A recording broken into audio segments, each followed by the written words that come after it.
This is the fun part. With Kyle Rittenhouse being found not guilty on all counts, we get to see the gnashing of teeth and bloodlust from the left. And we're seeing it. So are Rittenhouse's civil lawyers.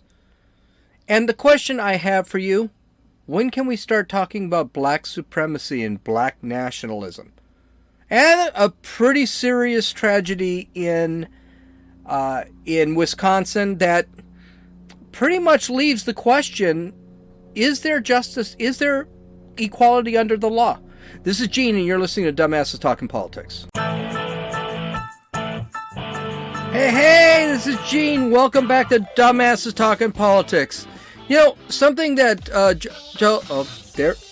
there it is. There it is. One of the things that Josie always mentioned was having another baby. Even though she already has a grandkid, someone kill me. She has a grandkid. Kid's 3 or 4 years old, 3 years old. I don't know. I don't care. But whenever the grandkid comes over, she starts watching Netflix. And one of the shows she watches is called Shark something. I don't know what it is. That is the song that you hear in the background that they play over and over and over and over again. If there is a reason not to have a child, this is the reason not to have a child. One of the things I always tell Josie, the reason I don't want another child is, one, I'm old, two, I went through Barney. I can't listen to Baby Shark. This song is in my head. Oh, thank God. This song is in my head. It doesn't leave my head. It's evil. It's an evil song. What is wrong with these people? They've got to be perverts. There is no way these people make this crap up. They make it to, I guarantee you, if you run this song backwards, it's Hail Satan or some crap like that. It is just a terrible thing. And when I pulled the hour-long loop of this song and I played it, Josie's granddaughter just started dancing. I was like, oh, I can't do this. And then you still have teenage years to go through. Yeah. There is no way I'm having another kid. I will cut my nuts off before I go out and have another kid.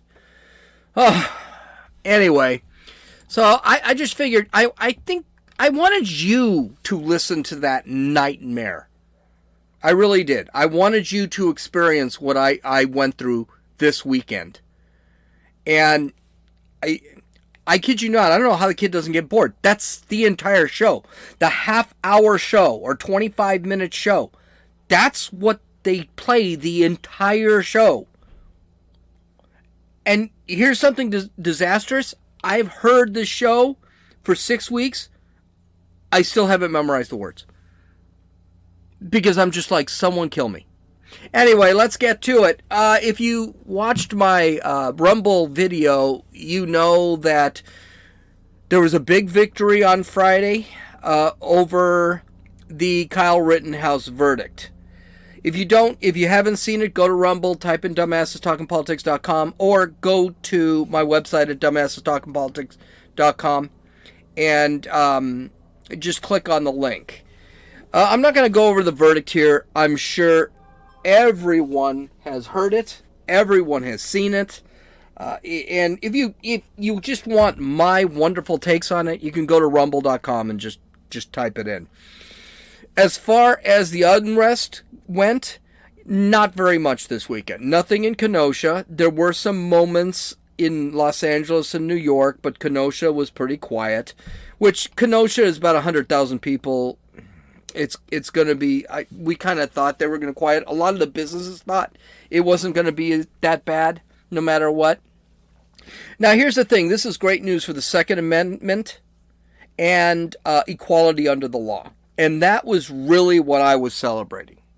There was no way anyone who looked at these videos thought that this kid was guilty. Kyle Rittenhouse defended himself from some very bad people who were trying to kill him. Period. End of story. He was beaten. He was threatened with a gun.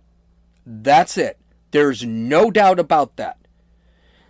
I was worried that the media and BLM had actually gone out and intimidated the jury enough either to hang or to say he was guilty of some charges. But the media and BLM weren't able to manipulate the jury. And I tell you, that's a great thing. Now, let's be clear on one thing right now. Kyle Rittenhouse is not a hero as far as I'm concerned. He's not. I see him as an innocent, naive kid that was in some place that he shouldn't have been.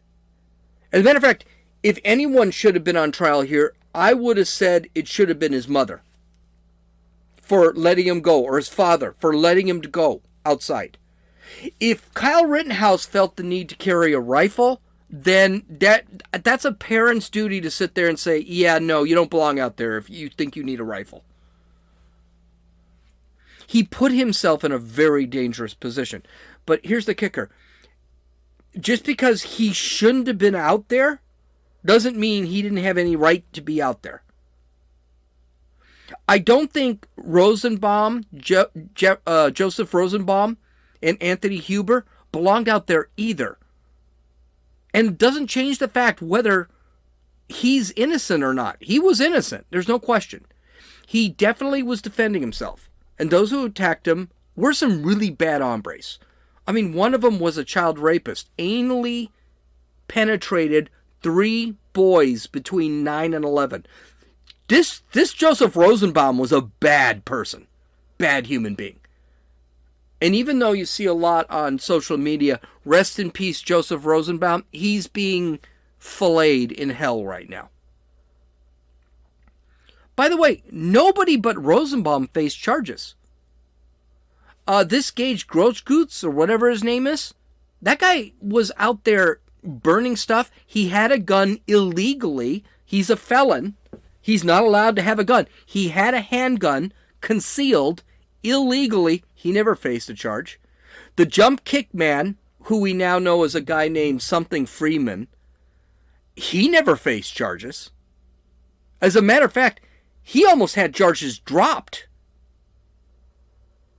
Before you start screaming at me, because I know everyone thinks that Kyle Rittenhouse is a courageous and virtuous man and he did good things. I didn't say he wasn't a good guy. I mean, the guy was cleaning up graffiti off the walls. He was putting out fires. He was giving medical aid to rioters who got hurt. He was guarding a business from rioters upon the request of the owners of the business. By the way, the owners of the business, people of color. They weren't white. Yes, he didn't belong out there at his age, but he was doing things that were heroic.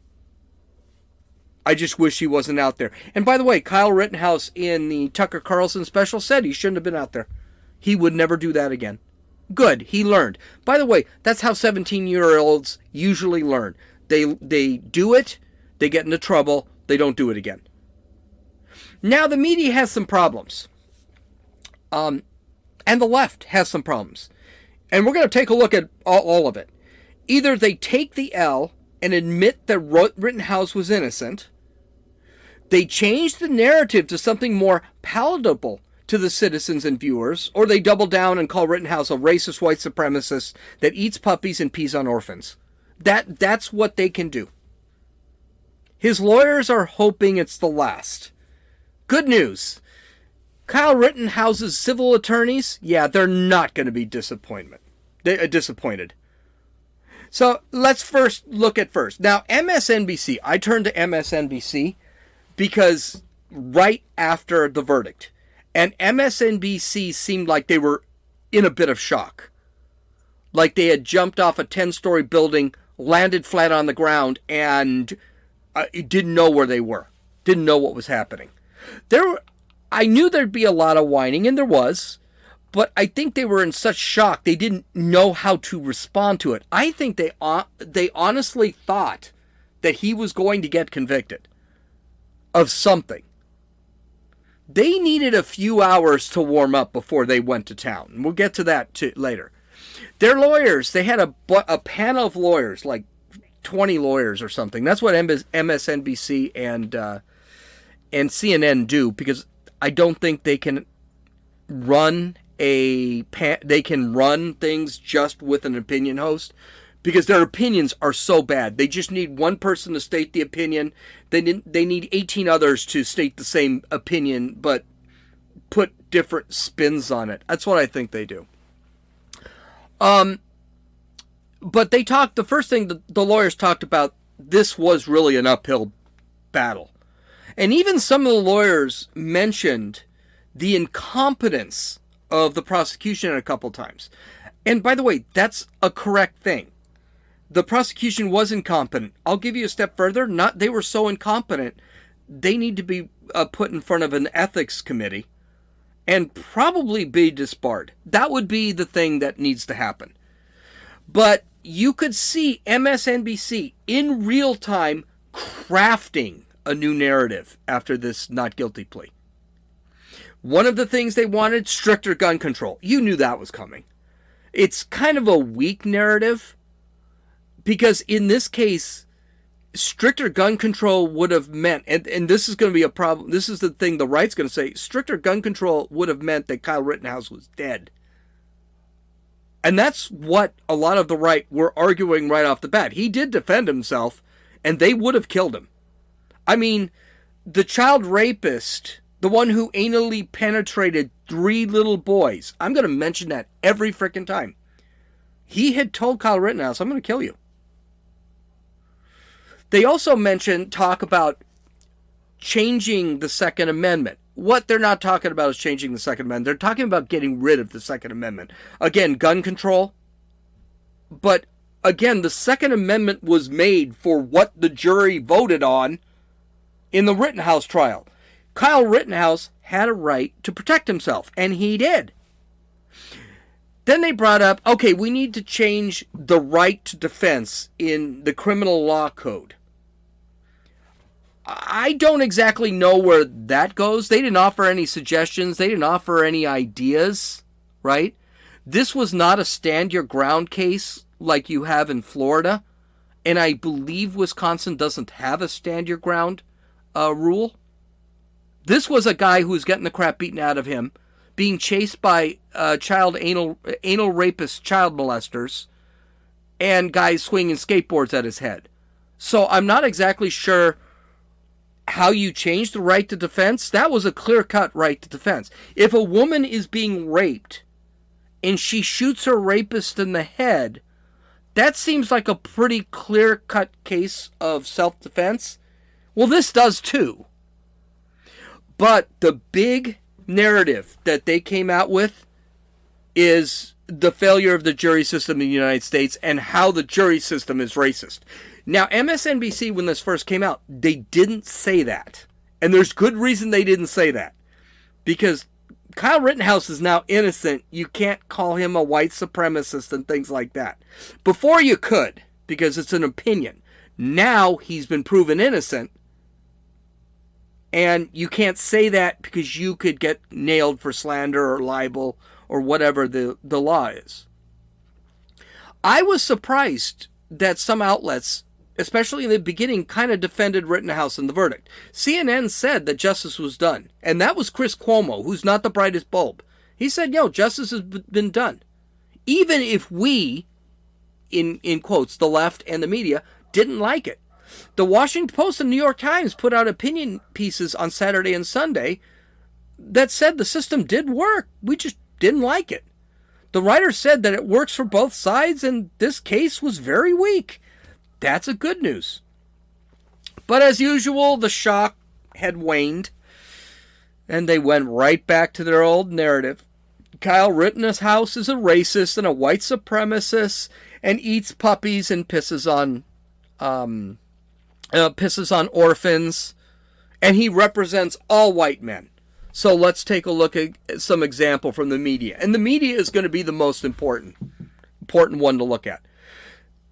Though Chris Cuomo on CNN said, the verdict was just, it was right, Van Jones and Anderson Cooper, Yeah, no, they didn't think so. Let's listen. Van, President Biden today said, quote, the jury system works and we have to abide by it. Do you agree with that? And I'm wondering what your message is to those out there who see this verdict as unjust. Well, I do respect the jury system, and I appreciate what the president had to say. But there's a reason that people are upset, and there's a bigger context here. This idea of white vigilante violence is something that we have to wrestle with, and it may not be done in one single court case, but we've got a pattern now where white men feel that they have the right to enforce the law themselves. When you look at Ahmaud Arbery, when you look at this case, when you look at Trayvon Martin, when you look at the white mob that attacked the Capitol, that somehow there is a group of people that thinks that they have the right to take the law into their own hands. They can leave their home with guns and they can enforce their vision of the law on other people. That is a big problem. And whatever we could say here, talking about the legalities of it, there's a context right now on social media. The people who are celebrating this, many of them are just good folks who believe in gun rights, but there is a dark edge of people celebrating this that sees this as a green light for this type of activity. And I think we've got to take a good look in the mirror now. Do we want to, in total, continue to allow and to encourage this activity from only one section of society? You don't see other groups going out with guns imposing their vision of the law on other people, but this group continues. Okay, little disclaimer, I like Van Jones. He's kind of progressive, but not leftist, and he's reasonable. I do like Van Jones, but I don't like his politics at all. And there are a bunch of things he said here that were just completely wrong. Kyle Rittenhouse right now, and Van Jones does it, is being compared to vigilantes like Bernard Goetz and George Zimmerman. George Zimmerman isn't a vigilante. Okay, he was a neighborhood watch guy who was following someone that was suspicious, and that guy attacked him, and he shot him. Now, let's be very clear about George Zimmerman. He's an idiot. I've heard the guy speak. He's a dumbass. Bernard Goetz was a complete vigilante. No questions there. And there's even enough suggestion to sit there and show that he was actually aiming at black people, because the guy had had previous experiences with black people. So the cases are not, none of the cases that he had mentioned, Trayvon Martin, which is George Zimmerman, Ahmaud Arbery, none of this stuff is actually related. They're all very different. Ahmaud Arbery, I've been listening to some of the trial. I don't know what they're going to come up with, but those guys seem pretty guilty to me, but I'm not sure. All right? Kyle Rittenhouse only shot the people who shot at him. He had dozens of people he could have shot at if he was a vigilante. He didn't. The only people he shot was the guy who hit him with a skateboard, the guy who attacked him, and by the way, he was not necessarily unarmed. We don't know what the guy had in him. We know he had some accelerants, some fire accelerants on him. He threw the bag, that bag he was carrying, he threw the bag at him. We don't know what he had in that bag. And even in the trial, the prosecution had to admit they weren't sure if he was unarmed. And then finally, Gage Grogeitz, or whatever his name is, he had a gun. And then you had the Black Jumpman, which was Fraser Freeman or something. I don't know what his name is. He actually kicked him. And Kyle Rittenhouse, the only black guy, and Kyle Rittenhouse didn't shoot him. Didn't hit him. He did shoot at him, but he didn't hit him. I still have yet to see any white supremacy that the media keeps talking about. To them, white supremacy is anyone who's a white man. I love that the left always brings up, and in this case, the progressives, always bring up January 6th, but they never talk about the destruction of the BLM riots caused. As a matter of fact, I'll go a step further.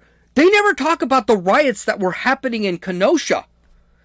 even the prosecutor had to admit, yeah, Joseph Rosenblum, who was a child rapist, who anally penetrated 3 boys between the ages of 9-11. Even that guy, yeah, he was setting trash cans on fire. Yeah, he put a flatbed and set it on fire so the police couldn't get in. Yeah, he was carrying a chain and waving it around. Yeah, he threatened Rittenhouse with death. They never mention the actual riot. They still consider it, or they're trying to push this narrative, that was a peaceful protest. It wasn't. You know what? Here's some questions I'd like Van Jones to answer. Where were the cops that night? Could it be that a leftist city didn't want the cops participating? Just let them burn everything down? Why did Kyle Rittenhouse feel the need to have a rifle? Could it be that he wanted to do some good, but he didn't feel safe? By the way, what were those guys doing in the street? What was Rosenbaum, Huber, and Gage G doing out there? And Black Jump Man. What were they? Jump Kick Man is what they're calling him. What were they doing out there? Were they being peaceful? What about the violence in Kenosha? Should we just ignore any of that? Yes, we should. Yes, we should. Here's another video clip from Tiffany Cross of MSNBC. Apparently, this clip was released a few hours after the verdict, and then MSNBC could get their narrative straight and then start calling Kyle Rittenhouse a racist again. Oh, cha-ching! Listen. The fact that white supremacists roam the halls of Congress freely and celebrate this little murderous white supremacist. I find these people disgusting, Ellie. I'm disgusted at what I'm seeing. It's not just this trial, it's other trials. But this in particular, the fact that white supremacists roam the halls of Congress freely and celebrate this little murderous white supremacist, and the fact that he gets to walk the streets freely, it lets you know these people have access to instituting laws. They represent the legislative branch of this country. What are we to make of that? Welcome to the modern Republican Party. This is what these people want, and this is what a majority of white people vote for, right? When I say that a majority of white people are in favor of this kind of violence, it is because a majority of white people consistently vote Republican. Since the passage of the Civil Rights Act, a majority of white people have voted Republican, right? So, this is the party that they're supporting. A majority of white people pick judges like Bruce Schroeder, the judge in the Kyle Rittenhouse case. A majority of white people do not support policies that would unpack and unroll and reform this system of justice. This is what they want. Matt Gaetz is giving the white folks what they want. Look at it. Look at yourselves. It's gross. But until a majority of you stop voting for this will keep happening. Okay, first thing I want to make very clear here. The judge in this case was actually selected by a Democrat. So that's that part of the narrative. But there are some other things.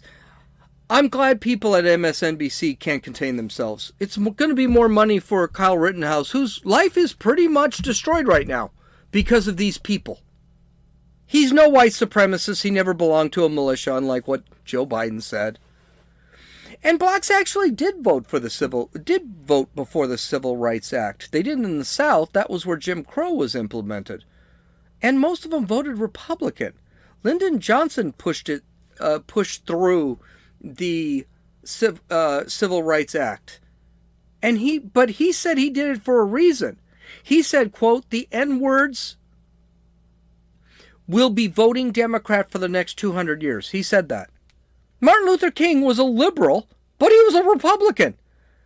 Democrats instituted and enforced Jim Crow laws.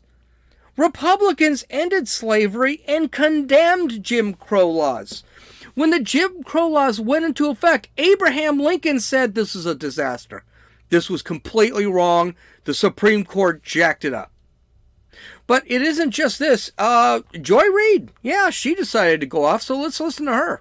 I was not at all surprised. We've talked about this. I mean, this is what we expected to happen Because I think we have to keep in mind when we're watching the criminal justice system at work that it was designed to do exactly what it did today.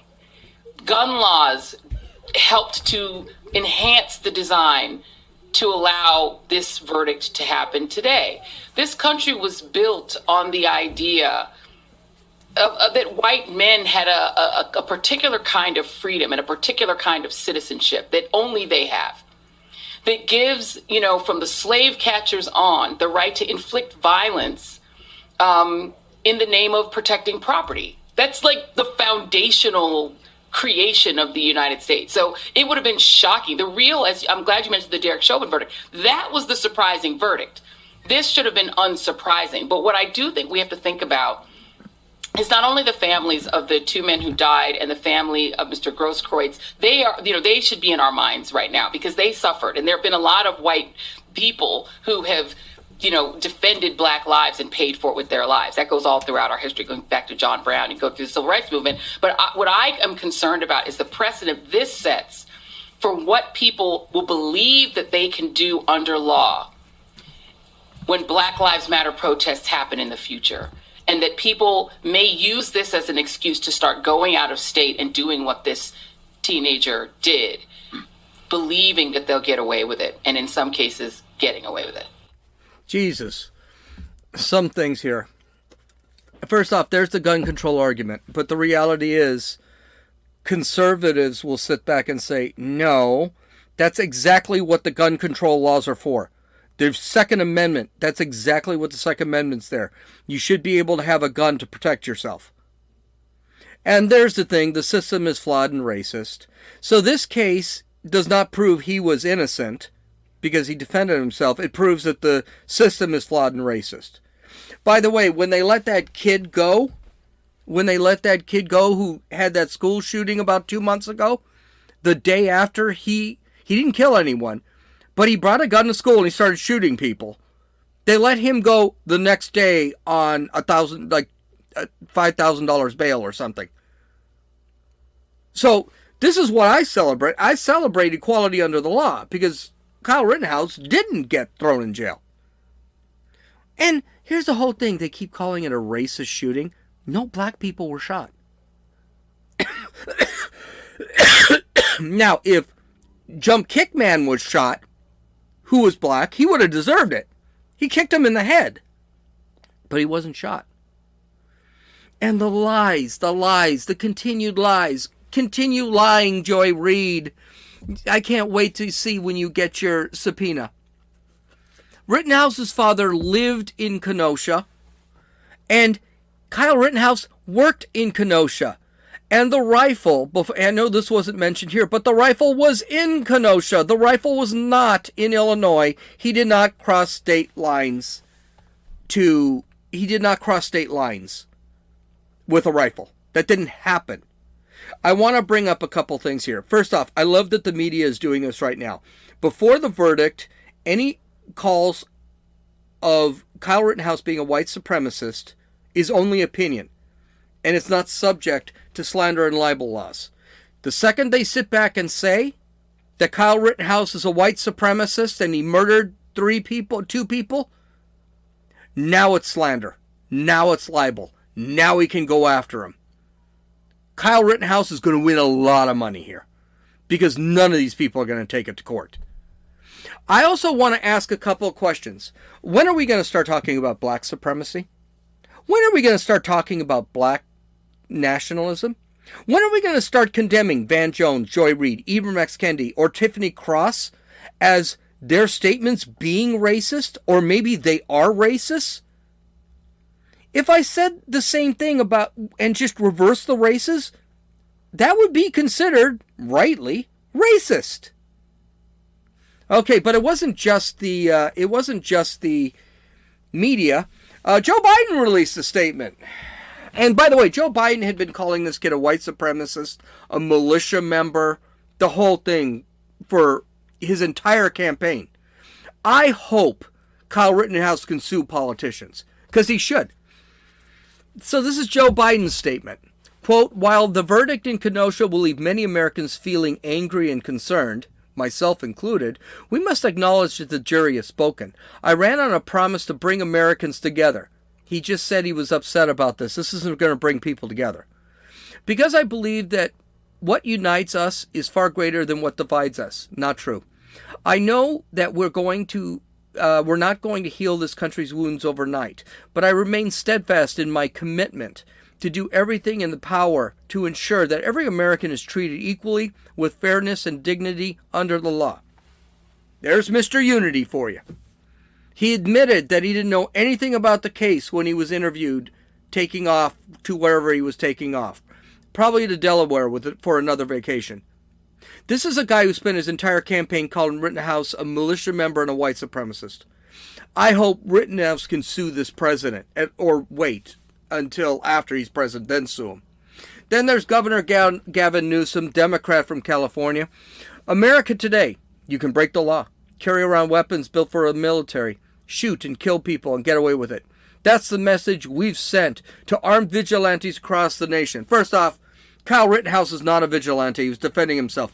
If he was a vigilante, he'd have killed 30, 40 people. He didn't. Second off, in San Francisco, they shut down Louis Vuitton and about 10 Walgreens because people who steal under $1,000 don't get arrested. They get a ticket and now they become emboldened. So I don't want to hear about breaking the law from Gavin Newsom. He's part of the problem here. Governor J.B. Pritzker of Illinois, Democrat of course, carrying a loaded gun into a community 20 miles from your home and shooting unarmed citizens is fundamentally wrong. Oh, sue the crap out of this because this guy just lied.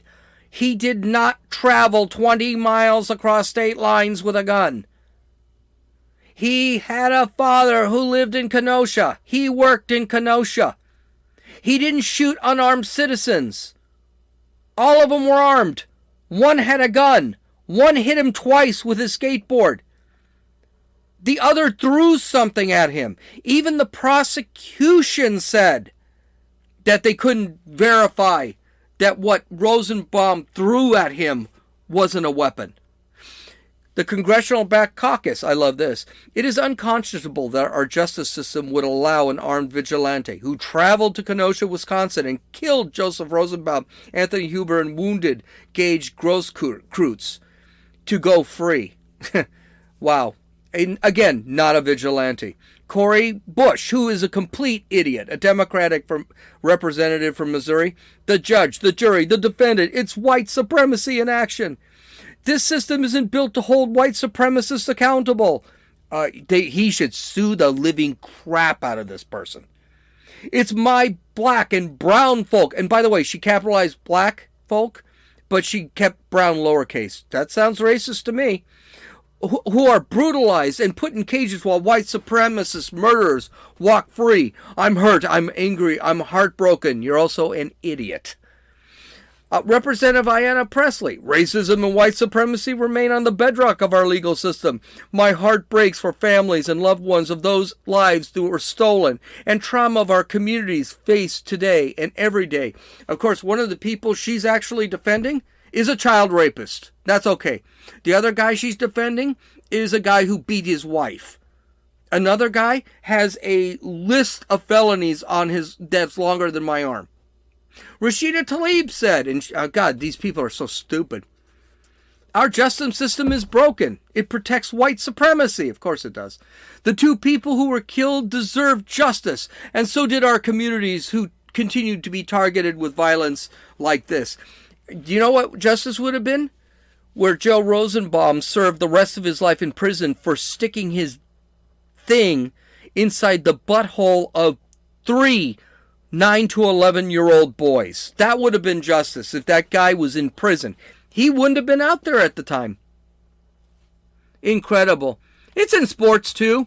Colin Kaepernick, which I think you can loosely call sports, he sat there and said, we just witnessed a system built on white supremacy. Validate the terrorist acts of white supremacists. He never mentions the riots, mind you.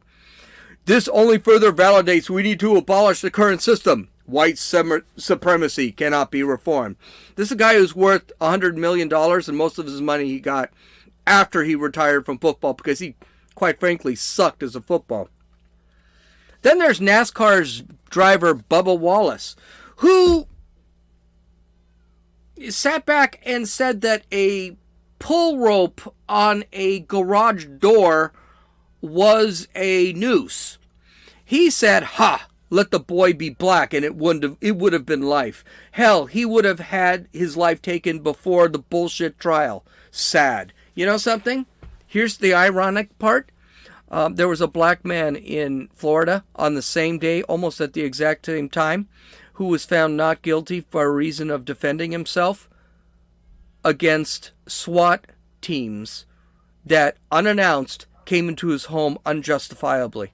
He shot a couple of SWAT guys, and he ended up getting off for self-defense. Interesting. The NBA. Our thoughts are with the families of those lives who were taken from this tragedy. A child rapist, one who beat his mother, wife. Yeah, those poor people. The right to peaceful... I'm sorry, understand something. Jeffrey Rosenbaum should have been killed. I have no bad feelings that Jeffrey Rosenbaum is dead. You rape a child? That's far worse than murder as far as I'm concerned. You should be put to death. Anyway, the right to peacefully protest is a bedrock for our democracy, and the National Basketball Association, Social Justice Coalition, remains committed to preserving the right for all. The problem is they weren't peacefully protesting. They were rioting. They were setting shit on fire. I know I'm cussing. Sorry, I'm getting excited. They were setting stuff on fire. An entire car lot was set on fire. That's not the NBA Social Justice Coalition's property. That's somebody else's property. By the way, the property of people of color. Any forms of vigilantism, which this wasn't, in our society is unacceptable. Now, this one thing I can say about the NBA right now, do that to China now. Condemn the Uyghur concentration camps and genocide. They won't do that because they make money that way. Then, of course, we got the reaction from the culture. Nicole Hannah-Jones, who wrote the 1619 Project, which is that fallacy history, the change of history. Remember, she said that the facts were irrelevant. It was about the message when she wrote the 1619 Project. So basically, she admitted her 1619 Project was BS. She said, in this country, you can even kill white people and get away with it if those white people are fighting for black lives. This is the legacy of 1619. But Trayvon Martin deserved to die because he fought back against an aggressor with no weapon. That's not true. You can tell it's not true because this gal just changes history. She changes events. This is the legacy of white supremacy in action. So basically, she released her 1619 Project in book form this week. And now she's trying to say this proves her 1619 Project. Which, I read the 1619 Project, BS it doesn't. Ibram X. Kendi, and we read Ibram X. Kendi. I read the introduction and I told you, this entire book is crap. All you have to read is the introduction. They are fighting to maintain white male supremacy, which is to say they are defending law and order, defending their America, where white men can rule and brutalize without consequence. Ibram X. Kendi is worth about $20 million. Yeah, you got to feel sorry for poor, Ibram X. Kendi, who has no equity and where he can put out a BS book or two, get a full job at a university and provide nothing to the university, and still make millions of dollars. George Takei, who honestly, I like George Takei because I love Star Trek, but he should have stuck to Star Trek and just stayed out of politics because he just says the stupidest things. Justice denied is a body blow to our national psyche. On trial was not only a killer, but a system that continues to kill. Today, the system defeated true justice once again. But to mark these words, we will never stop fighting for what is right and what is just. Of course, he probably didn't see one freaking minute of the trial. And finally, Jamel Hill says the Kyle Rittenhouse verdict, and I'm glad she said this because she's a newscaster too. Cha-ching, more lawsuits. The Kyle Rittenhouse verdict that several states have enacted laws that allow motorists immunity if they hit protesters with their cars. Oh my God, I can't get to the story today, but we'll get there. Is about the country's addiction to maintaining white supremacy at all costs. It's on brand and in line with who America has always been. Folks, we got a problem. We are looking at people who do nothing but push racism, and we're not calling them racist. These are black Jamel Hill, Ibram X. Kendi, George Takei, Nicole Hannah-Jones, Colin Kaepernick, Bubba Wallace, Cori Bush, Elian Presley, Rashida Tlaib, Gavin Newsom, Joe Biden. These are all white supremacists. These are all black supremacists. These are all black nationalists. These are all racists. They don't care. Tomorrow I'll add to this story because it's interesting. As a matter of fact, I'm going to reread this statement by Jamel Hill. Several states enacted laws that allow motorists immunity if they hit protesters with their cars. She's referring to Friday. She's referring to Florida. We're going to talk about that tomorrow. Okay. I hope you guys have a great week. I will be gone Thursday through Monday. Maybe Tuesday because it is Thanksgiving. Visit my website if you want to see Kyle Rittenhouse's reaction and my commentary to the verdict because I gave the commentary right when the verdict happened. Have a great day. Visit my website at dumbassestalkingpolitics.com. Take a look at the links. Take a look at the videos. This is Gene, and you listen to Dumbasses Talking Politics. Mommy shark, do do do do do do, mommy shark. Daddy shark, do do do do do, daddy shark, do do do do do, daddy shark, do do do do do, daddy shark. Grandma shark, do do do do do do, grandma shark, do do do do do do, grandma shark, do do do do do do, grandma shark. Grandpa shark, do do do do do do, grandpa shark, do do do do do do, grandpa shark, do do do do do do, grandpa shark. Let's go hunt.